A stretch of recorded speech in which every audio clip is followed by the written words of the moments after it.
you for being back from lunch promptly, and we are going to get this kicked off.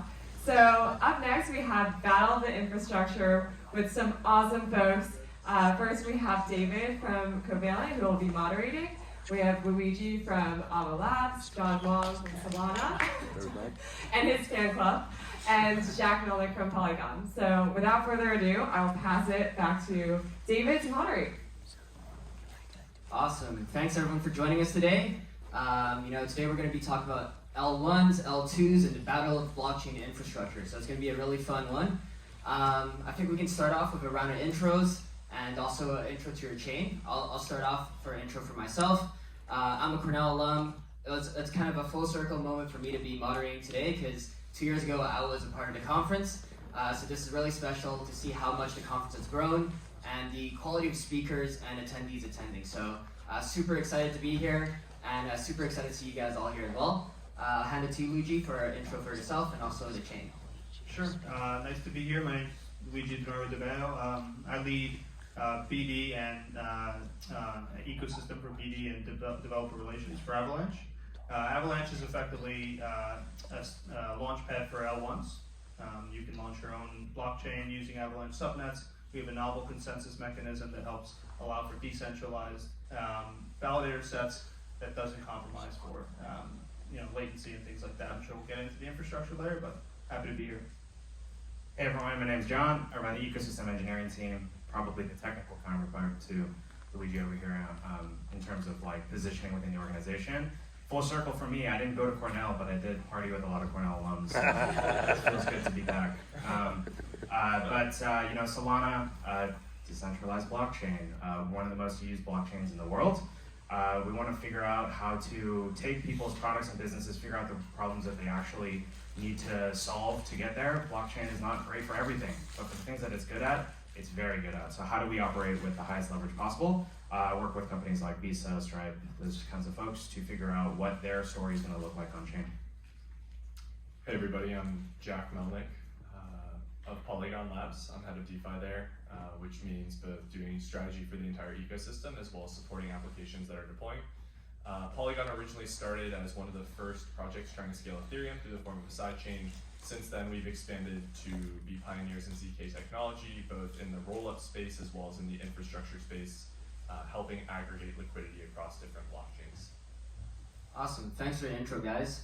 I think the next question kind of is about architecture. So a good analogy that a lot of people have been talking about, and you've probably heard a lot about, is that blockchains are kind of like cities. And there's many different cities out there, but a lot of what makes a city unique is the city zoning, right? Zoning allows for cities to be different because it's basically the rules and what is allowed to be built there. So for example, San Francisco is very different to New York, different to Miami for many reasons, but a core reason of it is the zoning. So I wanted to ask you guys, what is the network architecture of your chain, and why is it built in that way? So maybe I'll start with you, Luigi. Yeah, so Avalanche takes the approach where basically we anticipate that people will want their own blockchains, and communities will want to form around their own blockchains. And for us, specifically layer 1 blockchains and sovereign networks. So the way it works is basically you have this primary network, which is sort of this like registry network, which allows for other chains to be launched, and then also allows for those other chains to communicate with each other. One of the biggest problems in the industry thus far has been the inability for safe bridging. And what subnets allow, and Avalanche subnets, which are what we call these layer 1s, they allow for direct communication between the different networks without any other third-party trust assumptions involved. So you kind of have this nice property where everybody within the network is able to communicate with each other, share assets, move assets, without having to kind of introduce new third-party trust assumptions. So that we call horizontal scaling. What we're also pursuing is vertical scaling as well, and that means like high-performance virtual machines. So we have a project ongoing right now called the Hyper SDK. That's going to allow for people to build super high performance blockchains, next gen blockchains. We released a test the other day that basically came out with 100,000 TPS. You can go verify there's a script to run it. So we want to scale the vertical stack and the horizontal stack, and at the end of the day, let people build their own blockchain? Solana takes a bit of a different approach. Blockchains could be cities. I like to think of them as countries. There's a lot of people, there's a lot of languages being spoken, there's a lot of different things. The reason I bring that up, there are places like Texas that do not zone anything. So I think though, when we think about Solana, it's really an integrated approach, right? The goal and sort of vision of Solana is to drive a global state machine that's synchronized as close to the speed of light as possible. In order to do so, the things that are built on top of it integrate into that state. And the way that to think about this is actually around like synchronous, asynchronous. If you're okay with asynchronous stuff happening, like that can happen in your own chain, your own network, that's fine. But if you need that synchronous, hey, I need something happening today, right now, here in New York and in Singapore in the next 400 milliseconds, that's Solana. Polygon is focused on using ZK technology to scale Ethereum. And so at the end of the day, there's two real projects that we're working on, and everything else kind of sits underneath those umbrellas. And those are one, CDK, which is the chain development kit. Not too dissimilar to subnets, but the major difference being that these are layer 2 Ethereum rollups powered by ZK security versus L1s. And then the ag layer, or the aggregation layer, which is a ZK-based proof aggregation layer that allows for cross-chain interoperability across both zero-knowledge rollups as well as any L1, L2, or beyond, assuming we go further, that wants to settle into the aggregation layer. And so the result of this is that you're able to trustlessly communicate across chains based on whatever agnostic set of trust assumptions that you want to use. And then the zero-knowledge rollups are a more effective way of scaling Ethereum from the layer 2 perspective than optimistic rollups, which are currently the gold standard. Candidly speaking, the big battle that's being fought right now on the engineering side is product market fit of optimistic rollups today versus where zero-knowledge rollups are at in their development cycle. But it's exciting to be at the forefront of pioneering this new engineering technology, and it's very exciting getting to work with all the different teams that are trying to build in the space. Awesome. Thanks for all the super thoughtful answers. The next question is, what do you guys envision the future of blockchains to be, maybe 5-10 years down the line? Obviously, we all want to bring this technology and scale it to mass adoption. So what do you guys envision it to look like? And also, how does your chain and ecosystem fit into that vision? Yeah, I mean, that's a pretty complicated question, right? And I mean, if you asked me, 4 years ago, my answer would probably be a lot different. I would have expected us to be further. But sometimes in this space you have to take a step back. BlackRock is like tokenizing money market funds on chain, and a year and a half ago, FTX blew up and we thought it was all over. So, what do I think it'll look like going forward, and in the next 4 years? I think basically you're going to be using on-chain, put it in quotes, on-chain, like you did online, and it won't happen in 4 years in the sense that just like the internet, you didn't have, Facebook type of usage with the internet at the first IPOs, right? And I think what we'll have applications that are decentralized, but with UX that isn't compromised. And that's basically what we need. And in order to do that, we fundamentally believe that you need to horizontally scale. You cannot fit this all in one blockchain. That is our core premise from the start. And we also believe that there will be communities that will be generated on top of this. Like you can see even with like the recent meme coin craze, there is actually a portion of society and a portion of the world that wants to aggregate around different types of things of value, meme coins being something like that. And we expect that to happen as well with different L1 chains and their coins. So, if you have a Facebook coin or you have a Twitter coin, albeit companies that disrupt them, I think that'll be something where those communities can get together and be on chain, albeit with better UX. I echo a lot of that. I think that UX needs to be unparalleled. It needs to solve real problems too. I think 5-10 years from now, the thing that I'm looking for is less of technical improvements and more around societal values. Is there value in having a public ledger that everyone can see, right? Is there value in having censorship-resistant messaging methods? If the answer to either of those things is no, then blockchains may not have a place in the future. Our belief, though, and all of us here that are speaking and that are here, we believe in that vision, and the community values that come from that are hard to grasp, right? Blockchain is as much a social coordination engine as it is a technical system, right? And all of these feed into what humans do. So if humans don't want, if everyone wants to be private, everyone wants to have their own stuff, like blockchains may not have a future, but I don't believe that. So I think like we're gonna help build that, but also understand what products best benefit from blockchains. Not all do, right? Some of these things could very well just be databases, or they're just stamps or something like that. Cool, like that's a great experiment. But how do you fundamentally take your product or your business and fundamentally change how you approach the problem using blockchain? Yeah, totally agree to both of those things. And if we're being honest with ourselves, some of these things are just databases.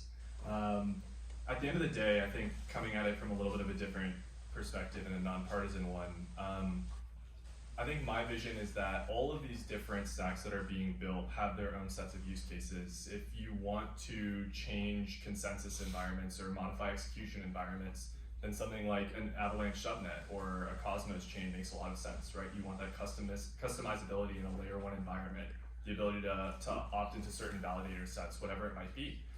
If you're looking to optimize for pure DeFi interoperability with as low latency and maximal UX, then something like Solana makes a lot of sense, right? You get that cross-chain interop, you get the really fast finality. And then at the end of the day, some people want to draw on top of the security or liquidity that may have already been built by something like Ethereum. And then in that universe, a layer 2 makes a lot of sense. And then once all that is said, I think the follow-up question is then, okay, how do you actually, in a trust minimized way, allow all of these environments to interop with one another? And I think that's what we've spent a lot of time working on and thinking about, is how do you create something that via whatever set of trust assumptions the end user and application wants to opt into, allow these different ecosystems to communicate with one another with different finality speeds, with different trust assumptions, and create some sort of unified engine that sits underneath. That, weirdly speaking, is actually as dumb as possible. And what I mean by that is it's kind of like totally agnostic. It doesn't make any sort of assumptions in terms of what you want to actually build on top of it, but really is just kind of like a tabula rasa for allowing people to iterate on top of it. Great, super cool. Yeah, we were talking a little bit before this panel about Stripe supporting Solana, Polygon, Ethereum in terms of letting merchants and consumers pay with crypto. So this next question is, what do you think are some of the biggest growth drivers for your ecosystem? I know Avalanche is also huge on institutions, with Deloitte being a subnet. Could you guys just talk a little bit about that? Yeah, I mean, in terms of the use cases, right, like we definitely, in terms of Avalanche specifically, we've definitely focused a lot on the institutional space. I think the team has a background there. I have a background there as well. I worked in traditional finance for about 7 years. And we recently did, really interesting POCs with JP Morgan and Citigroup, and those were really around actually 2 different use cases, but basically around operational efficiencies being gained in traditional finance. Traditional finance has been a sort of combination of 40 years of mergers and acquisitions that has led to, frankly, piss poor technology that exists there right now. And the only way to change that is to actually turn it on its head and completely flip it with some new technology, right? You're not going to be able to untangle the wires at this point. And they're slowly recognizing that, and that is a painful process. One of the things that will be interesting is we're sort of like walking this very fine line of, technology that could be disrupting existing businesses that they have, while also technology that can be sort of making a lot of their current processes more efficient. So on the institutional front, I think like that's going to be a long game. That's a game that I think we continue to see more and more progress every year. But what I'm really excited about is some of the more crypto native things to come that don't exist in the world today. So like you take these things like, FriendTech, SocialFi, these different consumer applications, there's a lot of innovation to be that's happening there that, I made a startup in 2017 that was trying to do it on this type of idea, but like, it's amazing how slow this space goes at certain times, right? Consumer applications using tokens and crypto is fascinating. DeFi has done a really good job of that, and I think now you'll start to see that more in the social consumer area, and hopefully with L1s.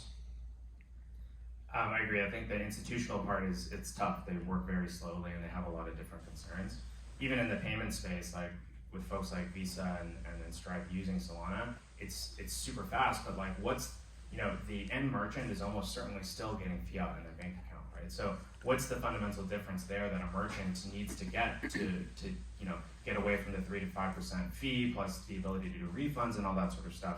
So when we think about like things that may have product market fit, particularly in crypto, payments and commerce is certainly at the top.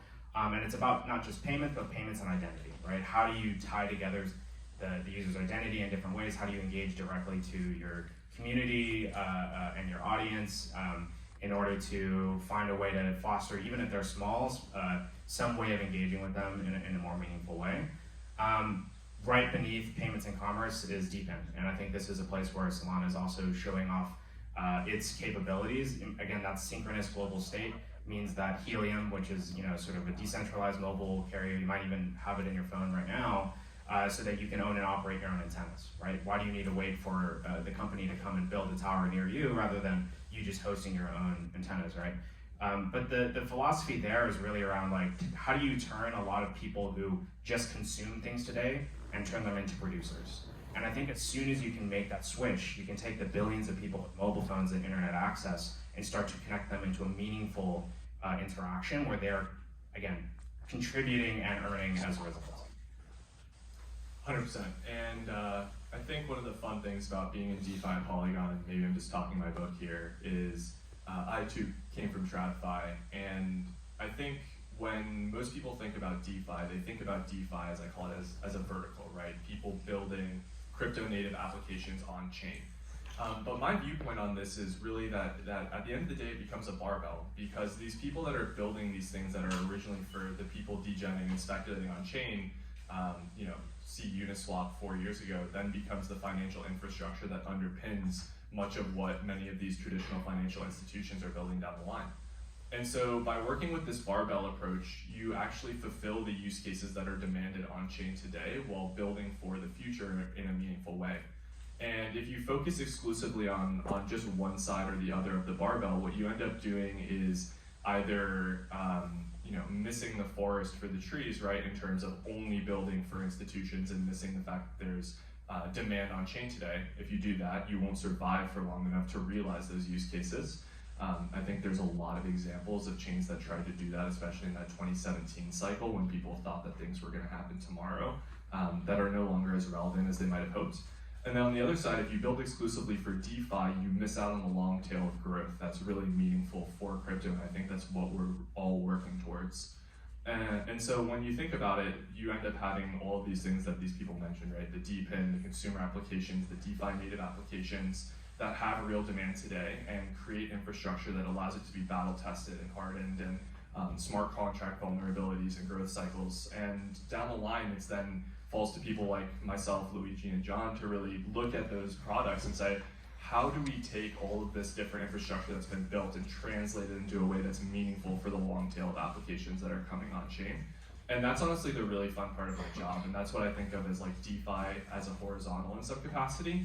It's this base layer that will really underpin everything that happens on chain down the line. I want to add on to that. I think like there's some really great, these are squint your eyes at something and it's like, okay, that looks cool. You can think of like a swap pool for some meme coins and a bonk and whiff. There's no difference between that and USDC and EURC, right? So these same mechanisms that work for meme coins will work for stable coins, and then suddenly you have a globally available pool of currency stuff so that you don't have to get screwed at your exchange rate, right? Same with NFTs. As soon as something gets tokenized, there's 1.5 million protocols that let you take loans on NFTs as JPEGs. Why can't you do the same thing for NFTs as, I don't know, a tokenized whiskey or something like that? So I think that people are looking at the sort of the speculation part, but there is an absolute hard business part there. But you do need to squint at it and look at the long term of how you could apply those technologies. And you're taking it one step further, if you don't mind, too, because I love that. I totally agree. As someone that is a meme coin enjoyer on Solana, right? There's a lot of really cool strategies that you can build on top of it that you might look at and say, oh, this is simply speculation, right? In that, when UniV2 first came out, which is probably something that a lot of you all are familiar with, it is this very basic passive liquidity management product. And the idea was, how do I as an individual user get to be a market maker in an asset that I enjoy? And then when Uniswap v3 came out, I think a lot of people looked at it the same way, and then might have struggled with it or thought that it didn't have product market fit, when the reality is it allows you to build basically any random financial strategy that you want. And so if you want to build the ability for an end user to dollar cost average in or out of an asset, you can do that with a Uniswap pool. You can replicate payoffs for any financial derivatives with a Uniswap pool, allowing people to build options protocols on top of passive liquidity provision. And to Jon's point, right, whether it's NFT lending or any of these other financial infrastructures, the really cool part is seeing all of these building blocks, these money Legos as we call them, that are being put together and utilizing them to really create something meaningful. Appreciate the thoughtful answers. So there's been a lot of agreement and camaraderie going on here, but when a lot of folks heard I was moderating this panel, they told me to make it a little bit spicy, so apologies in advance for the next question. But you know, a lot of people often say in crypto, let's grow the pie, you know, let's make this pie huge, and it's not really competitive in nature. But also a lot of people say, in terms of layer ones, so we have Avalanche, Solana, and yes, Jack, you could represent Ethereum here, that for layer ones, it might be a little bit of a zero-sum game, where you're all going for as big of a chunk of the pie as possible. You all want to eat the entire pie. So this question is, do you guys think that your solution is complementary to each other, or substitutes or competitive to each other? I'd love to take this first, actually, because this is something I've been thinking a lot about. I actually really fundamentally disagree that these things are truly competitive with one another, right? There's going to be some portion of the overlap that is actually PvP. But viewing it as PvP entirely today, like you said, is kind of like missing the forest for the trees. Like, why are you PvPing over whatever it is, a $3 trillion marketplace, when the upside is significantly larger than that? And even if you stretch it out more than that, each of these applications have really, really different use cases, right? Like a chain like Ethereum that has slower finality but significantly more liquidity and a highly decentralized validator set is going to have like a really different set of trust assumptions and use cases than a layer 2 or Solana or Avalanche. And at the same time, if you look towards Ethereum and you expect it to be able to accomplish what Solana can in terms of propagating at the speed of light and really that synchronous efficiency, you're going to be really, really disappointed. And if you expect to be able to build alternate layer 1s or even layer 2s with the sort of decentralized validator sets that you can on Avalanche, and using things like Avalanche warp messaging to propagate cross-chain, again, you're going to be really, really disappointed.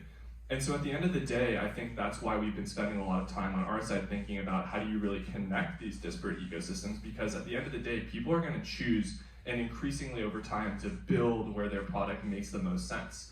And from there, it's then about being able to connect them to the users and liquidity that exists on the other chains, and doing so in a thoughtful way, in a trust minimized way that is adjacent to that crypto ethos. And so, yes, like there are things that chains do better than others. There are things that chains do worse than others. But I think viewing those as, oh, that means you should use mine exclusively over the others is definitely like a little bit of a logical fallacy for sure. I agree as well. I was going to challenge the premise. I think that there is certainly bag bias in all of this, right? That's the thing that is the unique thing that is happening here. But we've had open source technologies for decades, right? If we had the opportunity and we actually sat down and started working through it, which everyone does, like we're seeing this already happening across the ecosystem, I think that's where we're going to actually find a lot of success. But the people that are like PvPing and crypto Twitter have huge bags that they're trying to defend, right? So put aside the bags and see, like, is there a pie?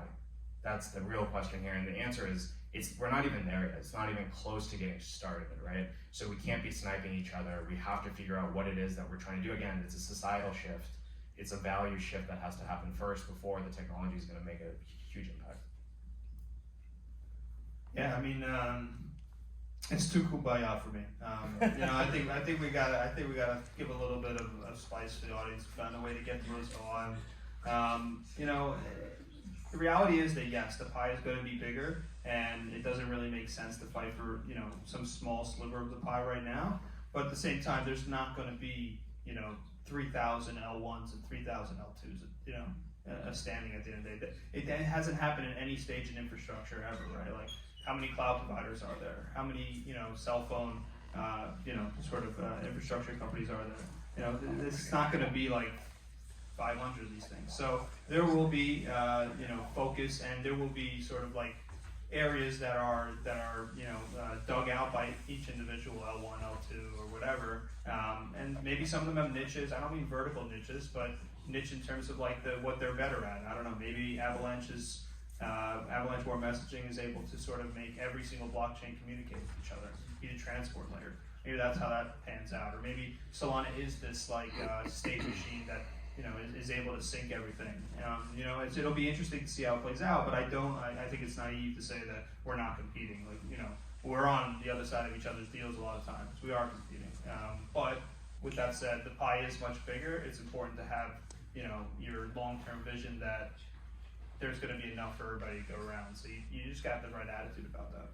I agree too. I think having competition is critical, right? Like if we didn't have competition, we wouldn't be where we are today. Exactly. I do agree. There's probably not going to be 3,000 chains. There's probably going to be a handful. So yeah, I go everything you said. Yeah, totally agree. And I think there's kind of like two elements of this for me. The first is that part of the reason I like to try and be a little bit kumbaya is one, like as just a massive fan of crypto, like I use everyone's chain and I enjoy things like all of these chains, and there are good products on all of these platforms. And so if you on the outside, right, and I think coming from TradFi, talking to a lot of my buddies and hearing their perspectives influence this, is like if they are looking in at something that's so novel and all they see are people arguing with each other, they then think to themselves, like, if they can't even figure out what they're doing, why do I even want to spend time on this? But then on the other side, to Luigi's point, right, you're exactly correct. There aren't going to be, I think, even 50 general purpose blockchains at scale. And that's what the problem right now is. Everyone's building a general purpose block space chain. And if you look at, I guess, traditional finance as a proxy, that's the equivalent of everyone trying to extract like market maker fees for their business, when the reality is, like, if you look at retail brokerages, all of these things get commoditized, all of these spreads trend to zero, and if you expect to be able to charge sequencer fees or just spin up general purpose blockchains ad infinitum and earn revenue, you're going to be sorely disappointed. And so the question then kind of becomes, okay, there's going to be a handful of general purpose block space winners in the space that can charge sequencer fees. That's going to happen on the back of a differentiated application set, a differentiated product structure, and the ability to extract spreads from that, right? Like that's like execution-based businesses in TradFi. On the other side of that coin, you're going to have people that are going to be forced into alternative business models based off of their product on an isolated level, right? And that might look like app chains, that might look like different scaling mechanisms, prime brokerage or financing type structures. And so there are a lot of different routes to that, but I think you're correct, right? In that at the end of the day, there won't be that many general purpose chains for sure. I'll take the bait. Okay, so there are things that you should consider when looking at blockchains, right? And I think this is the behind the numbers thing, right? Like TPS is just a crap metric. I'll give you an example. If you have 1 million transactions in a Bitcoin block and it takes 10 minutes to get there, it's about 1,600 TPS, which is more than basically every chain in the world, right? But that's not what we want or what we might need for a consumer payments type infrastructure, right? So these TPS metrics are basically like either they're theoretical science benchmarks, right? Perfect lab rat type things, or they don't reflect the actual purposes of the chain and what you're able to do with that TPS. It can be 1 million TPS, but if no one uses it, it doesn't matter. Right? So there are all these things like that, validator networks, we all three of us up here have huge validator networks, that's great. There are networks that have 100, right? But what does that look like? Is that 100 fast ones? Are they 100 validators run by individuals? Are they run by companies, right? Is there a single sequencer that's able to censor you, right? All of those are trade-offs. And speaking like from an engineering standpoint, I look at all of these things as great. I'm happy for people to choose the technology as long as they fully understand the trade-offs that they're making in going into it, right? That'll be the ultimate differentiator for most products and businesses. Awesome. So Luigi mentioned earlier that a lot of times you guys are going for the same developers, same clients, same institutions. So what are some of the things that make developers build on your chain and users use your chain instead of another chain? Yeah, I mean, I would say like there's two elements, right? There's the element of people who are already building in the space, and obviously everybody wants to win as many of those people as possible, right? Like we'd be lying if we didn't say that. But then there's the other element of like how many Web 2 developers are out there, how many students are out there who are not yet developing on a stack, and how do we bring them over to our stack, right? Like there is a focus to do something like that, and I think what attracts people is novelty in a lot of ways. What attracts people is things that work, that are easy to work. And from our perspective, one of the things like that I mentioned before was the work that we're doing on this Hyper SDK. I think is really interesting because it will allow. We actually didn't talk about this, but it'll allow people to actually implement and change on the virtual machine level itself with an SDK that makes that approachable. We did learn that not many people can actually mess with the virtual machine part of the stack. It's just only a few engineers who can do that. And so, the SDK will allow for people to sort of tinker with that. And like, let's say you want to build some on-chain cloud that, rivals something like NASDAQ, you're probably going to have to hit the virtual machine layer. You're probably not going to be able to just roll out your own EVM and see if it works. It's not going to happen. So we think that that will attract a certain level and quality of developer. That's interesting. And then, on the other side of the coin, we obviously have a really tight integration with the EVM, and that's where a lot of developers are, and a lot of tooling is, and a lot of mind share. And so we can actually give people the ability to deploy their own blockchains and customize those EVM blockchains with things like stable protocols. So those are some of the ways that we're looking at it. But I think all of us spending time, money, and resources on getting new developers is probably the best thing for the space. For Solana, fast, cheap transactions, finding ways to build beautiful products. I think all of those are uniquely enabled on Solana, particularly on the economic side. You can mint 1 million NFTs for about 5 Sol, which is great. Now you can start thinking about brand new products. Like, only possible on Solana is kind of a meme, but the point is there are a lot of things that if you understand Solana, you just can't do, or it's very hard to do, or expensive to do on other chains. I think though, I think the reason why people choose Solana though is a little bit beyond the tech. It's absolutely the ecosystem. It's absolutely the community of folks that has gone through what I would consider a lot of crap. Yeah. Not being EVM is a very contrarian take. It's still a contrarian take today, right? So the people that made this bet 2 years ago, 3 years ago, or survived through 2 bear markets and an FTX crash in between, those developers, those founders and engineers have found a way to figure it out and build great products. And so when you enter Solana, again, blockchain is a multiplayer game. You're working with some of the best in the biz. That's my pitch, right? Yeah. The technology is going to change, right? It's going to get better. It's going to get faster. Cool. The point though is like, who are you building with, and what kind of things can you build? Yeah, I actually really agree with that, John. Polygon's working on a lot of really interesting stuff around zero knowledge technology, but at the end of the day, for the end user and even for the majority of application builders, they don't really care, right? They don't care about what you're doing down the line. They care about where the technology is at today and what support you can give them. And I think coming from my background, like I actually started off in crypto as an anon in DeFi, as probably people in this room are or have. And I remember when I was spending time working with all these different ecosystems, one of the things that really blew me away was like in many of these chains, there's so little support beyond just like, here's a grant, let's do a Twitter thread with you, and good luck, right? We're a DAO, it's not my problem. And I remember when I joined Polygon, like that was the first thing I wanted to change was our BD team at this point is structured, I think, very differently than a lot of other teams in the space, where we have a really lean team. It's probably like 4 people doing DeFi BD functionally, and 2 of us do BD, but it's not a sales role. It's really like, these are people that could have worked as DeFi researchers or can if they wanted to. They're deep in the weeds, they can nerd snipe people, they understand what's interesting, what's novel, and we started trending towards this model that I affectionately have been calling altruistic VC. And what that means is we take no tokens, but we provide a lot of the same support. And so end to end, whether it's product lifecycle and development, whether it's BD connections, whether it's fundraising, whether it's GTM, that's all stuff that we want to add value to along the way. And so what we ended up doing is really morphing the team where there's only 2 of the 4 people actually do this like BD capacity.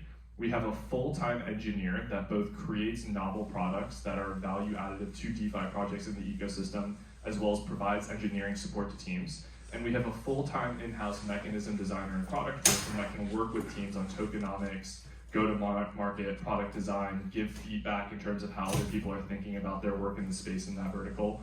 And I think that's really resonated with teams in a universe where a lot of these chain-level decisions are commoditized outside of, I want state syncing at the speed of light versus I want to build on Ethereum, it's really those soft skills and that team support that goes and really makes a difference for both the teams and then by extension the consumer. Great. Now I want to talk a little bit about app chains. So I know Avalanche was one of the first ecosystems to kind of pursue app chains through subnets, and I know Polygon also has the Polygon CDK, supporting a bunch of chains like Manta, and even with Solana, I'm seeing a lot of dApps thinking about scaling through app chains, Drip being one of them. So what are your thoughts on app chains in general? Maybe, Jack, what are your thoughts on layer 3s? Because I know that's happening on Ethereum now. Is it going to get confusing for users? Are app chains helpful? What's the general sentiment around app chains, layer 2s, layer 3s? Bearish layer 3s. Layer 3s are fundamentally, I think, an unnecessary creation that take things from building on top of Ethereum, inheriting security and liquidity from it, and making land grabs on the L2 side. Really what you want to design is a system that allows for layer 2s to interop as seamlessly as possible. And if certain applications want to build layer 3s on top of those layer 2s in isolated cases, it should be because that layer 2 provides some differentiated value proposition for them in terms of on or off ramping, or because a large portion of their user base already exists there. I think generally speaking, a lot of these networks that use, and this is probably my spicy take, a lot of the networks that you see building layer 3s are doing it because they recognize that there's no long-term way for them to capture value as this block space becomes commoditized, and they need a way of differentiating that at scale.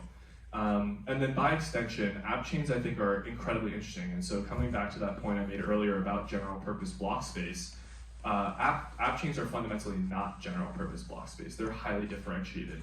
That flow that you get as an application, if you are thoughtful, if you create something novel, if you capture mind share, becomes flow that you can monetize at scale. I mean, just look at Uniswap. They charge spreads on their front end and people pay them because they go to Uniswap, they know Uniswap, they trust it. And so at the end of the day, that then becomes that execution-based business where you can extract value as a company by building an app chain. And doing it at the chain level allows you to monetize that flow in different ways, whether it's from your sequencer, whether it's from prime brokerage type models via native yield. There's a wide variety of different things that you can do, and then you get that inherent customizability at the chain level that allows you to optimize, whether it's alt VMs, whether it's different structures, that really can create some very novel solutions. And so we've seen some cool ones getting built out there in terms of like perp dexes. You'll see a lot of order books getting built out on Maiden, which is an alt VM privacy preserving ZK rollup that we're working on. You even see things like Swell Chain, which is building on Polygon, that's doing native staking and restaking secured by Eigenlayer at the base level. And so the end result is that that's really where I see the future of L2s going, is you have all of a sudden this roadmap now where you can start as an application on a general purpose block space chain, establish product market fit in a user base, and then scale into an app chain if you're in this broader Ethereum universe. Because that's what really allows you to grow and capture that value as you prove out your use cases. Yeah, I mean, on the app chains front, like that was probably the reason I joined Avalanche. A long time ago, that was, I guess, in the original white paper, is always the thesis that people are going to want their own blockchains, one way or another. And the landscape has changed so much since then. Because it's really getting blurred, right? There's a lot of different infrastructure type layers that provide you with your own blockchain, but the trade-offs are not discussed enough. And I'm not even talking about the technical trade-offs, right? Because we can get into those and they have their own elements. But what's more important, and it's not obvious today, but will become obvious, is that there is an economic difference between the type of app chain you want and why you will want your own app chain. And the reason this isn't apparent today is because no apps really have product market fit at any peak level. When they do, they will want their own chain. Why? Because they will not want to leak value to the public chain that they're on. That's my thesis. In addition to that, when they want their own chain, they will also want their own L1 chain. And that is also my hypothesis. And the reason for that is they also don't want to leak value by paying rent to an alternative chain. Now this will only happen once they get to a critical mass in terms of product market fit and real adoption. Adoption so far is they don't have to focus on things like alignment or whatever, right? Like they're focused on like, a lot of people want to use my product and I need to give them infrastructure to use it. And when you do that, you'll be able to create different types of value accrual for yourself and your community that has never existed in Web 2 and still does not exist in crypto yet. And that's like the thesis that that sort of keeps me going every day, and that I'm really excited about. And I think you'll probably see it play out in the next 2 years. And I think DeFi's actually probably going to be one of the first examples of it. I think Solana has a slightly different approach to this, and this is definitely more nascent on our side. I would say that Solana certainly didn't have a vision of like, hey, we're going to scale through L2s or rollups or anything like that. The point of that globally synchronous state is that that's where that value transfer happens. So if I have to compare like the scalability solutions that we're seeing in the Solana space relative to, I would say, like Ethereum and the L2 landscape, there is that the L2 landscape on Ethereum is necessary for Ethereum because the L1 is just too slow and too expensive, right? Solana, that's not the case, right? But there are going to be cases where people push the boundaries, or they just need to have different operational requirements. Drip is a great example. They mint millions of NFTs on every given day. The provenance of those things needs to be on a chain, right? Hopefully it's on Solana, but I think the value transfer of purchasing and selling that thing might still want to show up on the L1. So when we think about integration, that's how we think about it. Magic Block has an ephemeral rollup where in the course of a game session, you don't need to have everything settling immediately. You can sort of stage that those transactions on a separate area, and then it settles back to the L1, right? So the user doesn't see any of that. All of this state and all of the programs are exactly the same in this rollup, but you get all the executional characteristics. Code is another great example of this, where they have a soft sequencer that handles the payments on the L2 so they can give you an instant payment and then settle it back down to the L1. So we think about integration in that way where the operational scalability might show up in different places, but ultimately, as a user or as a developer, you're only ever thinking about the L1.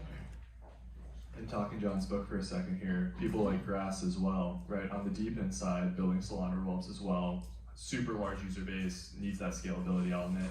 I think, to Luigi's point, like that DeFi framework is also a really interesting one for scalability, regardless of what stack you end up building out on.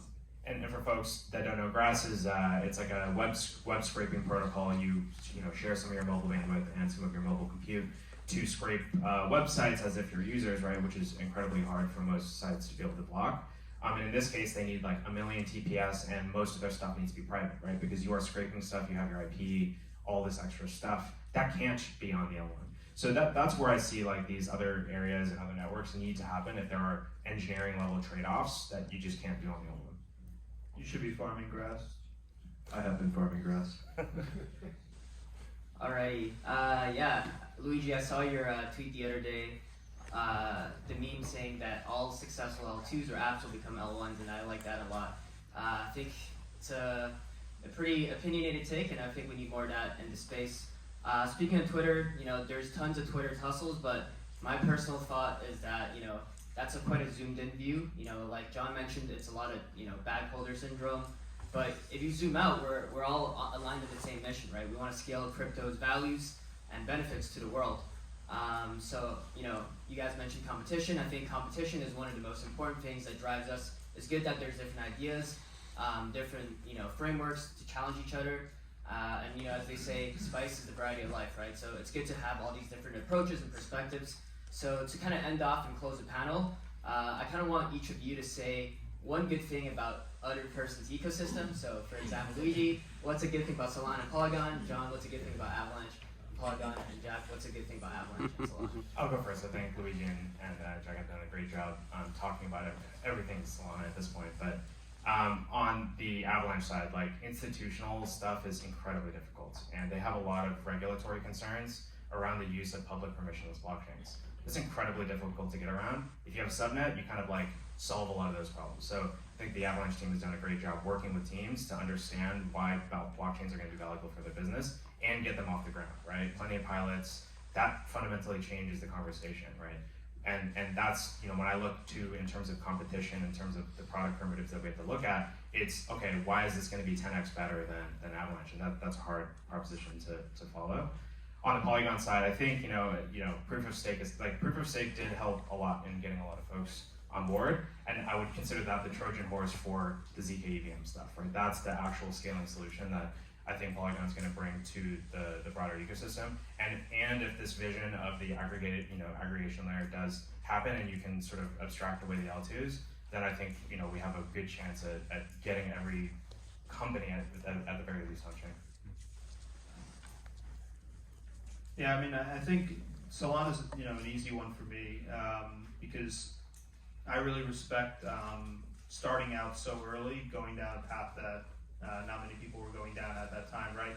Not choosing to go EVM, going their own way completely, sticking through a lot of the complicated issues that arose over time, like FTX, and like a phoenix continuing to sort of like grow out of the ashes is like pretty impressive. So I have a lot of respect for them, not only with the single vision and mission, but continuing to push it. So kudos there. And then with Polygon, what I'd say is this, right? Like, I think they did a good job of recognizing where they didn't have the stack, like with something like Supernets, and quickly pivoting to something else, right? Like the aggregation layer within a world with a lot of L2s could be useful. If that actually does get adopted, you will need a way to sort of obfuscate away all the complexity of many L2s, and that seems like a logical route to go. Yeah, I guess last but not least, so I am a daily user of almost all of these chains. I literally use Solana every day. And I think from a UX perspective, barring some of the, I guess, like recent congestion, which is getting patched out in the near future here, like it is by far the cleanest chain to use with the most to do. And at the chain level, I've been fortunate enough to be friends with someone like Logan Jastrominski for a long time, who's an incredible Solana advocate, and almost 3 years ago now really sold me on a lot of the differentiated virtues that chain has to offer.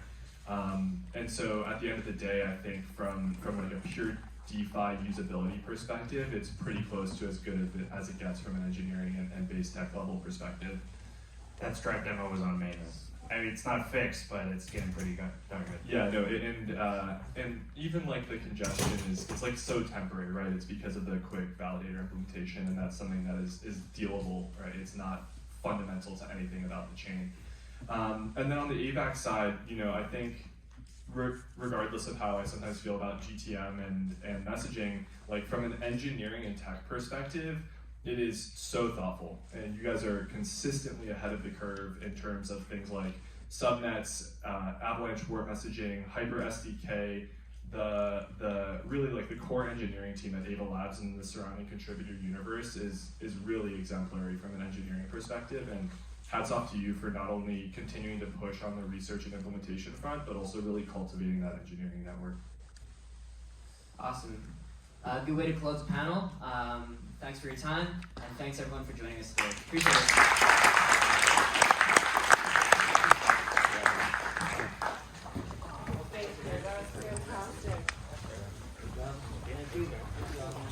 I love how that ended with so much camaraderie.